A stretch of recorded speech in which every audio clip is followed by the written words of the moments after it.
no new bottles this week, but I am going to do a little side-by-side drinking comparison because why not?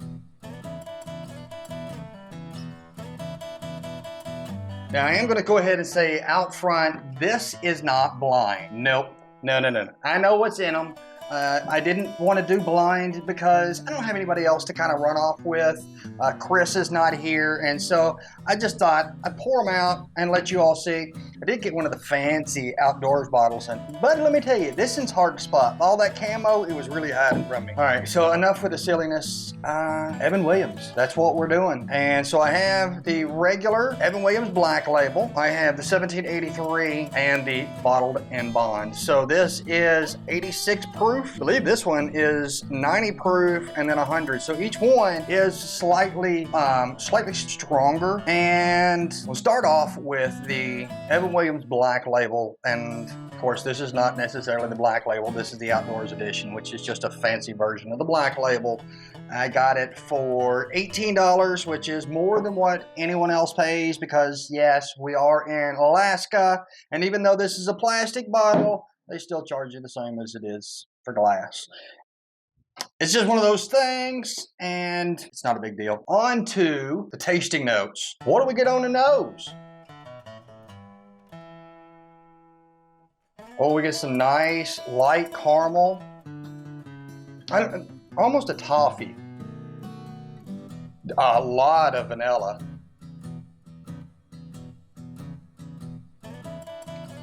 Maybe like a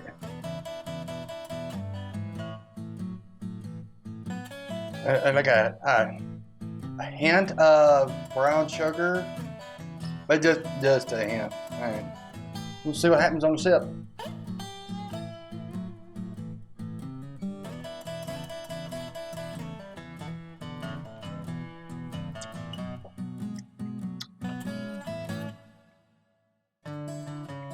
Man, that's good. So, very easy to drink, only 86 proof. Not a lot of really kind of beat at you. Not really much of a Kentucky hug, even though it's the first drink of the day. And then on top of that, the flavors really just kind of came through. And then as soon as I swallowed them, they were gone. And so there was not a whole lot of remainder there. But I give it one more try. I really like swishing it around. You really coat your entire mouth. Like you're just going all out with that Maker's Mark red wax. You know, I want this bottle covered. Well, that's the way I'd treat my palate. I figure I can't get a great flavor if I don't get all the flavor everywhere. And so, yeah, it's all about making sure that liquor just gets everywhere, all over your mouth. And that way you can really find out what it tastes like. And what does it taste like? Well, it tastes to me just like a whole lot of what I described. It was a lot of caramel and maybe a little bit of toffee and some vanilla. And that was it. There was no spices, no pull. I didn't get anything on the back of the tongue at all. So, but for $18, I'm not expecting it to like blow my world, especially at 86 proof. I want to make sure I tell everybody right. Yeah, 86 proof. On to the next. So 90 proof, 1783, runs you about $20. Really curious to see how this is going to line up because as you can see, it ain't a brand new one. But I have not, believe it or not, done this before. So I'm as excited to find out what's going to happen as you are. So 90 proof, this is sitting more toward what you would see in a lot of value bourbons. Woodford 90.4, Maker's Mark 90 proof, Russell's Reserves 90 proof. So what else we got around here? My Anchorage Whiskey's 90 proof. Redwood Empire's 90 proof. I mean, we just keep going. Bowman Brothers 90 proof. So a lot of these are 90 proof. Very, very common proof point, especially in the $20 to $35 value. So how's it going to hold up against that kind of lineup? Well, first,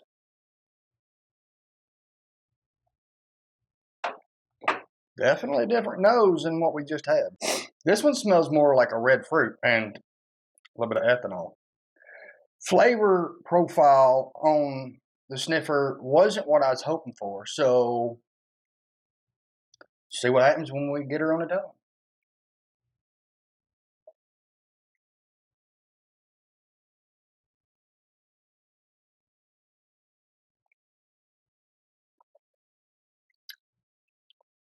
So all the spiciness that was not in the first one, they saved for this one. So now I can see why my sniffer wasn't picking up all the profiles. I had different kind of profile. I'm not. This is more like baking spices and black pepper and maybe some breadcrumbs. It's completely different than the candy store I was getting out of this one. And this had more of a Kentucky hug at the end, but it had almost no finish. So like it was, and then it just kind of hugged a little bit on the way down. And then this one is all just kind of peppery and stuff. It don't really like, it don't hug you much here. It hugs you more at the tongue. But that's only the first sip. Let's have another.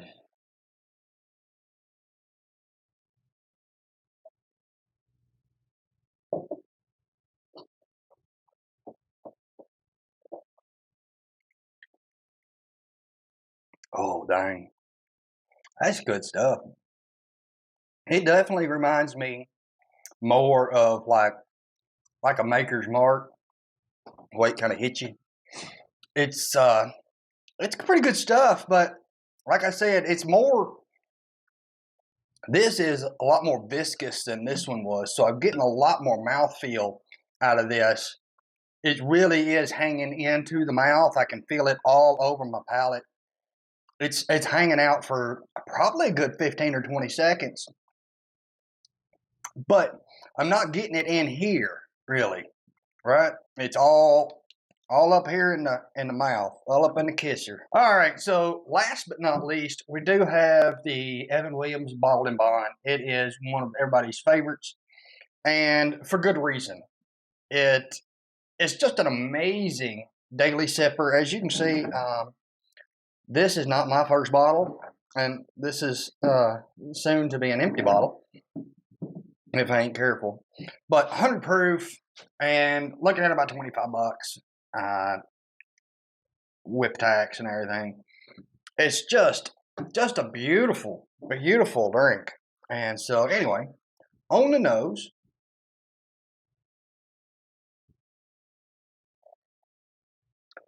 I'm getting vanillas and caramel and toffee and like a pie crust. No, it wasn't pie crust. See what we find.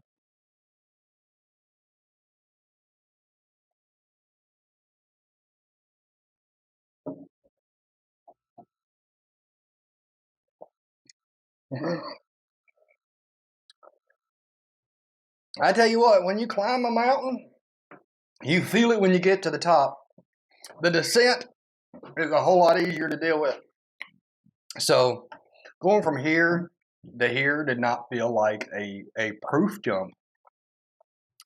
Going from here to here, yeah, that's a bear fight. I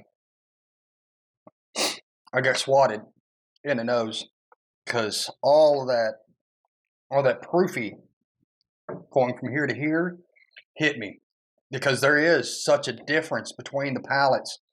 This has these two combined. Remember, I said this one didn't have a finish. It wasn't very viscous, but it had a little bit of a hug going down.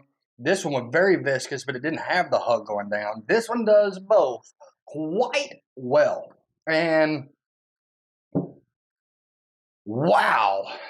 All right. So one more sip.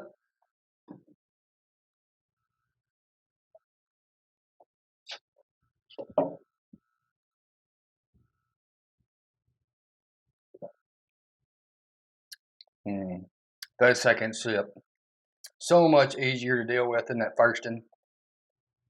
It really was.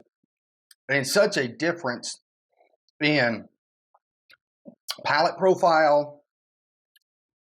So the first, this sounds funny considering it. Drink number 5 shocked me, but seriously, so I took 2 out of each one so far. And when I took the first drink of that, it shocked my palate so hard that really all I got was just like spice and warmth. I was like, ooh. And now it didn't. So much, much easier. Still, I got a lot of spice sitting on the back of the tongue and going down. Lots of Kentucky hug, even though it's only 100 proof. And I just like it. It's good. Like, really good. And